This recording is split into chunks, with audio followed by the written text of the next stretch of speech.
जय गुरुदेव। जय गुरुदेव। नाम प्रभु का। स्वामी जी महाराज ने सत्संग सुनाते हुए कहे कि सत्य है, असत्य है, न्याय है, अन्याय है, दुख है, सुख है, हिंसा है, अहिंसा है, ये स्वर्ग है, ये बैकुंठ है, ये मृत्यु लोक है, 84 है, चारों खाने हैं, नरक है, ये सब उसने यही झगड़ा लिखा। जब ये विधान बन गया तो आप सबको सुनाया, कहा कि मृत्यु लोक का विधान बन गया। अब तुम सब लोग विधान का पालन करना, जो उसका उल्लंघन करेगा उसको सजा मिलेगी। कौन सजा देंगे? 84 में बंद करेंगे, पशु पक्षियों में बंद करेंगे, नरकों में डालेंगे और उसका पालन करेगा, उसी को फल देंगे। किसी को स्वर्ग दे दिया, किसी को बैकुंठ दे दिया, किसी को राजा बनाया, किसी को धनी मानी बनाया और 10,000 वर्ष तक इसका प्रचार किया सारे संसार में, ताकि विधान बन गया, सबको पालन करना है और ये फल मिलेगा। सबको प्रचार करते सुनाते करते कहा कि जो भी कर्म करोगे उसका फल मिलेगा। पहले तो कोई कर्म था नहीं, पहले बुरा तो कोई करता नहीं था, सब अच्छा करते थे। तो यह आपका हृदय है, यह अंतःकरण है, यह तुम्हारा दिल है, यह हार्ट है। यहाँ सब जो कुछ भी करोगे सब जमा यहाँ होगा। अच्छा करोगे तो भी, बुरा करोगे तो भी, बुरा सब जमा होता रहेगा। जमा होते होते अच्छा बुरा, यह पूरा का पूरा भर गया तो सामने स्वर्ग का दरवाजा है, वो बंद हो गया, आपने बंद कर दिया उसको। और फिर पाप पुण्य जो किया वो सब जीवात्मा पर मैल आ गई। तो जीवात्मा पर मैल आ गई तो जीवात्मा दब गई, तो तीसरा कान, तीसरी नाक, तीसरी आंख बंद हो गई और जो नाम पकड़े थी छूट गया। जो आवाज पकड़ी थी ऊपर से, जो पकड़ कर आई थी वह छूट गई।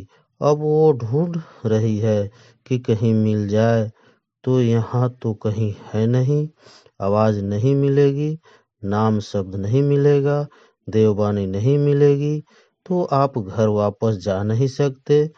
तो भटक गए कि जो भी कर्म किया तो उसने यही कहा कि मैं काल हूँ, मैं पुण्य हूँ और पाप का फल देता हूँ, तो उसी में फंस गए। एक ने पुण्य किया उसको राजा बना दिया, दूसरे ने पाप किया उसको 4 खानों में, पशु पक्षी की योनियों में बंद किया। मार मार करके कर्ज वसूल करेगा। आप क्या करोगे? और ज्यादा पाप करोगे तो नरक में ले जाएगा।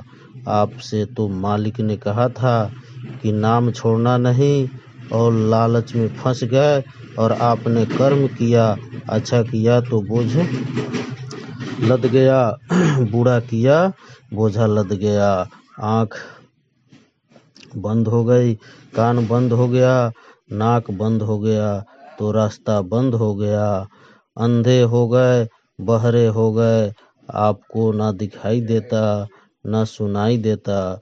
तो कहने का मतलब है कि जब जीवात्मा आई थी तब आँख भी थी, कान भी थी, नाक भी थी, लेकिन इस शरीर में 2 आँख है, 2 कान है, 2 नाक है, और जीवात्मा में 1 आँख है, 1 कान है, 1 नाक है, और ये बैठी है।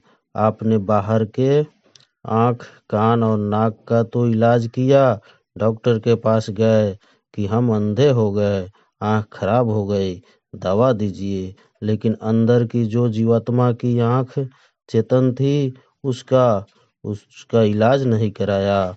वो कि आप महापुरुष के पास, जिसकी आँख खुली थी, कान खुले थे, नाक खुली थी, उसके पास जाते, उसके पास औषधि थी, वो आपको लगाता तो आँख खुल जाती, कान खुल जाते, नाक खुल जाती।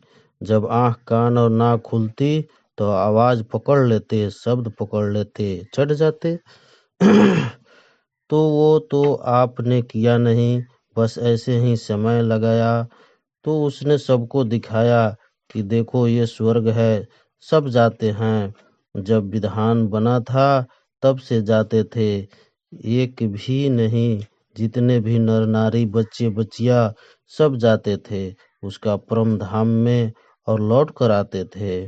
जाते थे, उनको दिखाया कि यह स्वर्ग है, जहाँ रहते हो मृत्यु लोक है, और ये बैकुंठ है, इसके ऊपर हमारा दफ्तर है, वहाँ हमारे कर्मचारी बैठेंगे और ये सिपाही रहेंगे। ऐसे यहाँ तुम्हारा सब हिसाब लिखा जाएगा, जो कि तुम पाप पुण्य करो, हिंसा हिंसा सब लिखा जाएगा।